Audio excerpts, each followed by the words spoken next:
Hi, this is Shauna Percy from Life Voice Canada, and I am coming on to do a live video today to talk about what I call trauma brain. At least that's what I call it for myself, otherwise known as PTSD. And the reason I call it trauma brain is because when we do have this term in our culture called baby brain, and so there are certain labels that we put on our brains from time to time to talk about what's going on with them. And one of the culturally acceptable things to say when a person is pregnant, but they're forgetful, they've got blank spots in their mind, is to say, "Oh, I've got baby brain." And people are like, "Oh, it's so cute. You're carrying a baby. Isn't that wonderful?" It's a little bit different to say, actually, the reason that I can't think straight today or that I can't remember your name is because I have trauma brain and something's triggering me today and it's causing me to have these blank spots in my head. I've been thinking about this a lot lately because back in November I spoke at an event called Camp Widow, and so I'm a widow and there are a number of, the whole thing is widows and widowers. And there was a lady there, Kelly Lynn. She's awesome. She has a TEDx talk that you should check out. And one of the things that she was encouraging people to say when they're experiencing this memory loss is to say, "Oh, it's my widow brain," and to just make that okay, to be able to say that. And I've been thinking about, why is it so hard for us to say that when it's so acceptable for us to say, "I've got baby brain"? I think one of the reasons is because no matter what we label it, there's a story there.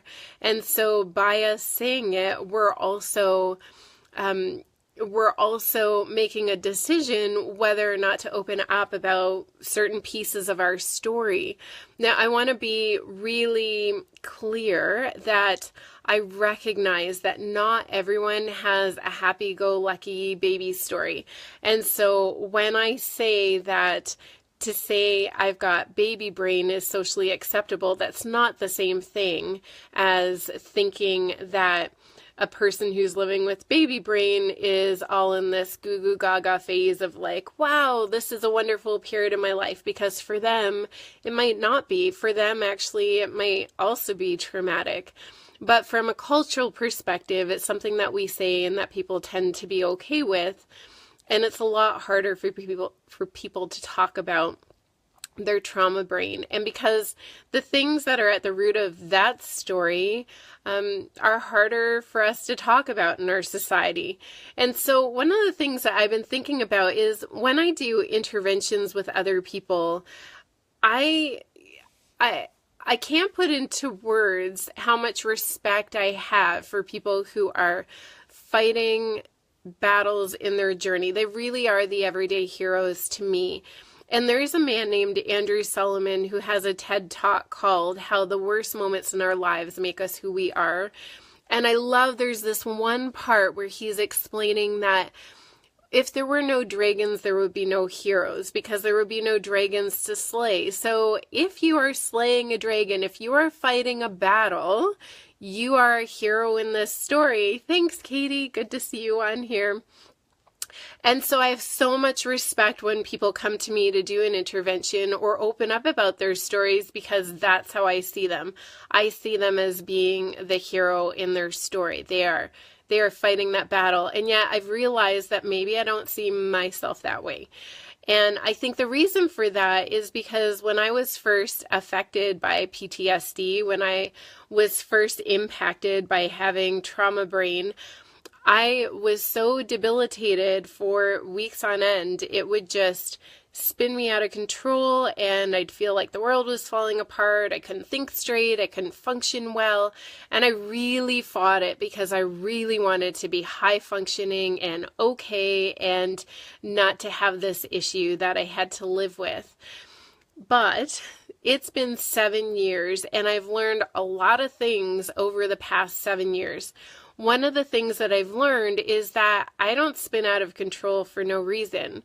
there are reasons why I'm triggered. So if I can't get a hold of somebody, I start panicking because I think, oh, does that mean that they've died? Because that was part of my story. I lost somebody, and that's part of how I knew something was wrong. I couldn't get a hold of them. So it's actually quite logical that I have this reaction to this thing that has this memory that's imprinted itself on my body. And so that's been incredibly helpful to recognize that there is a reason why this is happening. The other thing that I've learned to do is now when I'm trauma triggered, I don't fight it as much. I take it as being my signal to just take a step back, take a breath, do self-care. It's okay if my to-do list doesn't get done. It's okay if I'm not high functioning all the time. My body and my brain are trying to tell me that I need to take it easy because I've got a really big dragon in my path and I'm going to need energy to fight that. And so that's what I need to rebuild my capacity for, to fight that dragon and to slay it until the next battle. And that's another thing that can be really devastating for people, is once it happens more than once, to know that maybe this isn't a one-time thing, but these battles are going to come for some people. And I'll say in the beginning, for me, that was so discouraging because I just felt so broken. And why does this keep happening to me? And is it ever going to get better? And I will say, for me, it has gotten a lot better. It may not have gone away, but it has gotten a lot better. If I think back to 7 years ago and being trauma triggered, it would knock me out for weeks. I'd be really bad for a week, and then I would be spending the next 2 weeks just trying to get my footing in life again.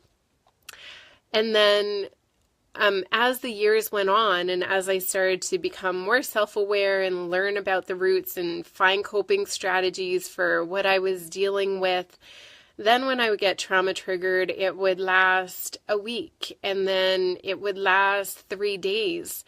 And the most recent time that it happened, it lasted for a day, and by the next morning, I was back to what I would call my regular self, although I'll say these are all pieces of who I am, and I'm fine with that.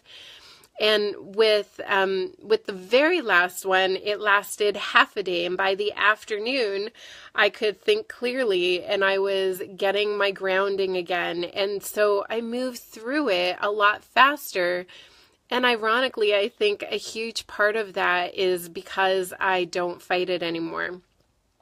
I do what I need to do to take care of myself. And thanks, Katie. She said, what a beautiful example of healing. I've had really good teachers in my path, thank God. And I also think that there is so much healing that comes from trying to find the lesson in what's happening, trying to find the learning that's there. And this has been a huge learning journey for me. There is no way that I could appreciate and comprehend what others who are living with PTSD go through if I didn't have this as part of my own personal story. And that's not to say that others who don't live with trauma can't relate on some level. But in a way, I am grateful for having a glimpse into this world and for having this challenge in my life to try to figure out how to navigate through it and to learn that there is a lot of hope, because I have found a way through, not past or around, but through. And it's equipped me with really good tools that I can not only apply to those times when I'm trauma triggered, but I can apply to other times in my life too. Like when I'm grieving, when I'm feeling really low, when I'm anxious, to know that this too will pass. And right now, this is a signal that I just need to take care of myself and do what I need to do to rest and build capacity. And that's okay. I would love to hear your story too, if you're willing to share it, or to hear your comments about how this video has impacted you. Thank you for joining me. And I wish you all a happy Bell Let's Talk Day. I hope that you are having great conversations out there and that we are really breaking the silence about these things that we hide in the dark. And I know I will be saying more often than I have in the past that when I'm in those spaces, I've got trauma brain. And that doesn't mean I'm broken. That means I'm fighting the dragon. And that means I'm actually pretty strong. And so are you. Until next time, bye.